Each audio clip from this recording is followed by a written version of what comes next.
Hi friends, मैं विक्रम सिंह। स्वागत है आपका मेरे चैनल डियर मेट पे। दोस्तों, आज मैं आपके सामने लाया हूँ बहुत ही प्यारा टॉपिक जिसका नाम है इलेक्शन कमीशन यानी चुनाव आयोग। तो दोस्तों, जानते हैं कि चुनाव आयोग क्या है और इसके क्या कार्य हैं और इससे रिलेटेड जो सवाल आते हैं एग्ज़ाम में वो कैसे टाइप के आते हैं। तो आइए फ्रेंड्स, जानते हैं वीडियो में। तो फ्रेंड्स, अगर आप इस चैनल पर नए हैं तो वीडियो लाइक कीजिए, शेयर कीजिए, सब्सक्राइब कीजिए और फ्रेंड्स नॉलेज लीजिए बस। तो आइए चलते हैं वीडियो पे। फ्रेंड्स, अभी हाल ही में हमारे जो मुख्य चुनाव आयुक्त थे वो चेंज हो चुके हैं दोस्तों। तो जो हमारे मुख्य चुनाव आयुक्त हैं वो अभी सुशील चंद्र बने हैं दोस्तों। यानी कि अभी हाल ही में इनकी नियुक्ति हुई है 13 अप्रैल को। तो फ्रेंड्स, जैसा कि आप देख सकते हैं कि ये इनकी फ़ोटो है, ये इन्हें हाल ही में नियुक्त किया गया है। तो दोस्तों, ये जो है ये देश के 24वें क्रम में आते हैं। यानी इनसे पहले 23 व्यक्ति इस पद पर अपना कार्यकाल निभा चुके हैं और ये हमारे देश के 24वें मुख्य चुनाव आयुक्त हैं। फ्रेंड्स, इनका वो जो कार्यकाल है वो 13 अप्रैल 2021 से 14 मई 2022 तक है। फ्रेंड्स, यहाँ 22 होगा, माफ़ कीजिएगा। तो इनका वो जो कार्यकाल है वो 14 मई 2022 तक ये अपने इस पद पर आसीन रहेंगे।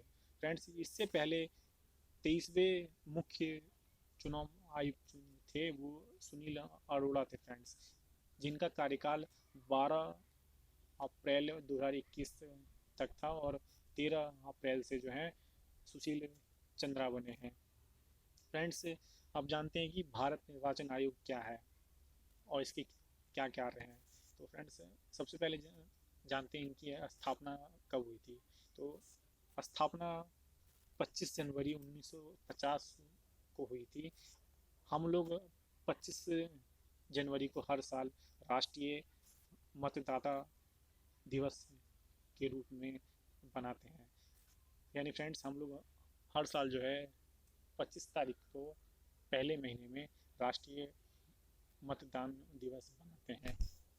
फ्रेंड्स, भारत के संविधान द्वारा देश के राष्ट्रीय व राज्यों का चुनाव कराने के उद्देश्य से किया गया यह एक अस्थाई एवं स्वतंत्र निकाय है। यानी फ्रेंड्स, भारत के 28 राज्यों में मतलब जहाँ भी चुनाव होते हैं, चाहे वो राज्य स्तर पे हो, चाहे वो पंचायत लेवल पे हो, चाहे वो राष्ट्रीय स्तर पे हो, तो फ्रेंड्स ये जो सारा कार्यभार होता है वो चुनाव आयोग का ही होता है। जिसके अभी हाल ही में जो मुख्य आयुक्त बने हैं वो सुशील चंद्रा बने हैं, जो कि 24वें नंबर पे आते हैं फ्रेंड्स। तो जो इसका हेडक्वार्टर है वो नई दिल्ली में है फ्रेंड्स। तो जो चुनाव आयोग का जो हेडक्वार्टर है वो न्यू दिल्ली में है। मुख्य चुनाव आयोग की नियुक्ति भारत के राष्ट्रपति का करते हैं। यानी फ्रेंड्स, जो इनकी नियुक्ति करते हैं वो राष्ट्रपति करते हैं, वो मुख्य चुनाव आयुक्त की सिफारिश पे।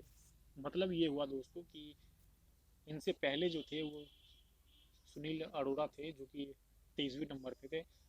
उन्होंने सुशील चंद्रा की सिफारिश की राष्ट्रपति के सामने और राष्ट्रपति ने अपने सभी सहयोग और मतलब समझ से उनको या मुख्य चुनाव आयुक्त जो है वो इनको नियुक्त किया है फ्रेंड्स।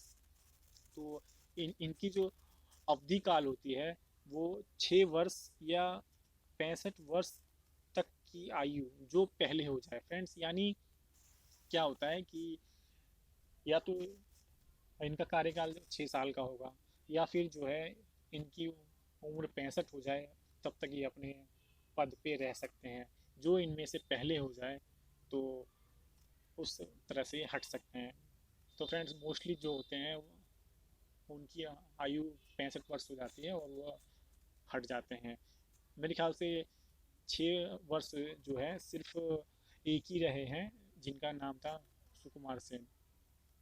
तो फ्रेंड्स जो इनका वेतन होता है वो 2.5 लाख रुपए होता है। यानी जो हमारे मुख्य चुनाव आयुक्त होते हैं उनका वेतन 2.5 लाख रुपए होता है। जो जबकि सुप्रीम कोर्ट के जो जज होते हैं, मुख्य न्यायाधीश होते हैं, उनकी भी सैलरी 2.5 लाख रुपए होती है। अब फ्रेंड्स आते हैं अन्य बातों पे जो कि एक महत्वपूर्ण फैक्ट है दोस्तों। मुख्य चुनाव आयुक्त को संसद द्वारा महाभियोग पर राष्ट्रपति द्वारा हटाया जा सकता है। यानी फ्रेंड्स अगर मान लीजिए सुशील चंद्रा को हटाना हो तो हम इसको कैसे हटाएंगे?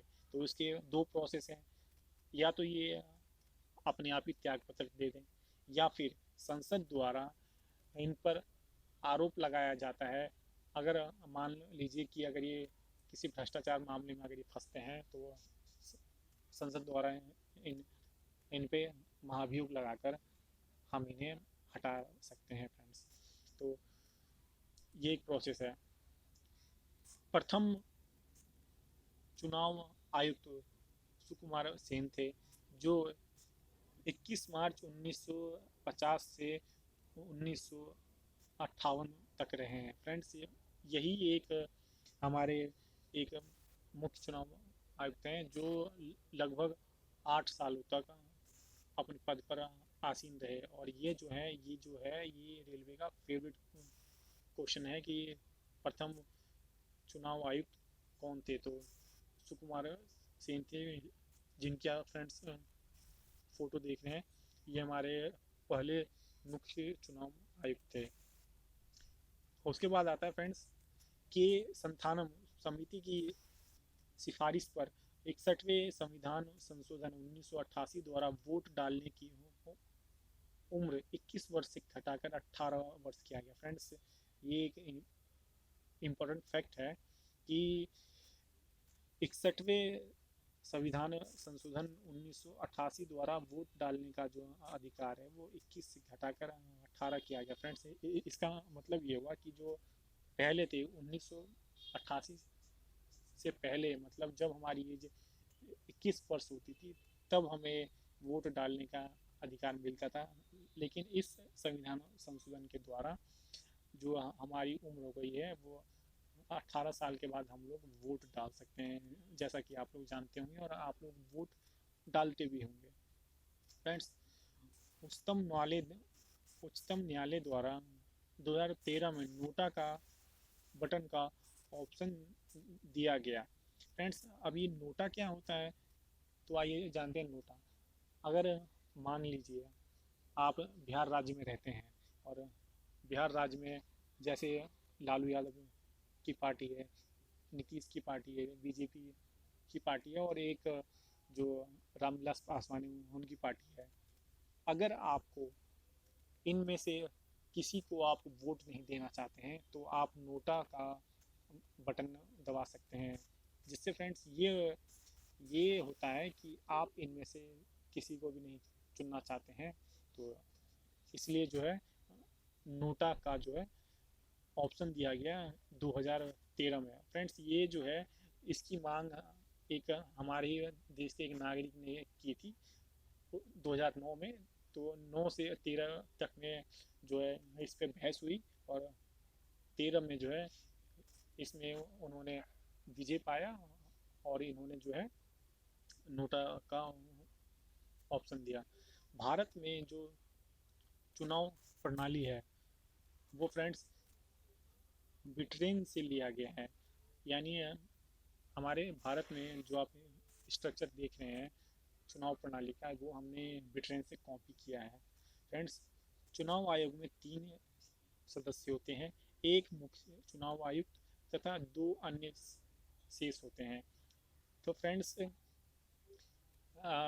जैसे कि जो आपने अभी पढ़ा कि जो हमारे मुख्य चुनाव आयुक्त हैं वो सुशील चंद्रा बने हैं, तो ये हो गया एक। और फ्रेंड्स एक हमारे जो हैं वो शायद लावासा करके हैं, अशोक लावासा एक हैं, और जो दूसरा पद है वो अभी खाली है फ्रेंड्स।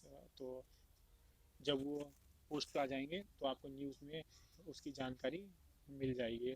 फिलहाल एक पद जो है इनका खाली है फ्रेंड्स।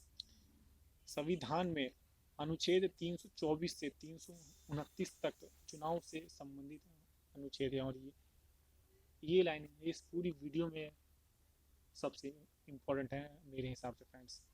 क्योंकि ये बार बार पूछते हैं कि चुनाव से संबंधित अनुच्छेद कौन सा है, तो 324, 326 है, ऐसे ऑप्शन में आता है, तो आपको 324 लगाना है दोस्तों। फ्रेंड्स उसके आगे आता है कि भारत की पहली महिला मुख्य चुनाव आयुक्त वी एस रामा देवी थी। तो दोस्तों भारत की जो पहली महिला थी वो हमारी वी एस रामा देवी थी, जो जो कि आप देख रहे हैं स्क्रीन पे इनकी फ़ोटो है।